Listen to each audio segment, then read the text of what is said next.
प्रेमानंद जी महाराज जी अक्सर बताते हैं कि जब हमारे जीवन में कोई दुख, परेशानी या अन्याय होता है तो हम तुरंत भगवान को दोष देने लगते हैं और सोचते हैं कि मेरे साथ ही गलत क्यों होता है।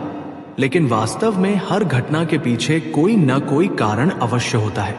महाराज जी के अनुसार इस संसार में कर्म का नियम सबसे बड़ा नियम है। जो कर्म हम इस जन्म में या पिछले जन्मों में करते हैं उनका फल हमें कभी ना कभी अवश्य मिलता है। कई बार हम वर्तमान में अच्छे कार्य कर रहे होते हैं, फिर भी कठिनाइयां आती हैं।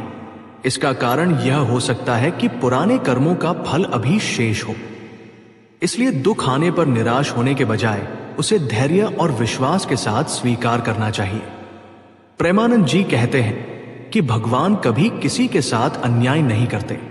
भगवान तो केवल हमारे जीवन का मार्गदर्शन करते हैं।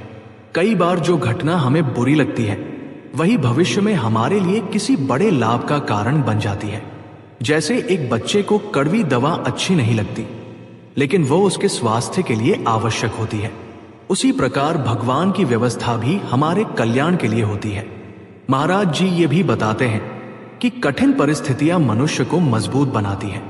यदि जीवन में केवल सुख ही सुख हो तो व्यक्ति भगवान को याद करना और आत्मचिंतन करना भूल जाता है। दुख और संघर्ष हमें अपनी कमियों को पहचानने, धैर्य सीखने और ईश्वर के अधिक निकट आने का अवसर देते हैं। उनका संदेश है कि जब भी जीवन में कोई गलत घटना घटे तो स्वयं से ये प्रश्न करें कि भगवान मुझे इससे क्या सिखाना चाहते हैं।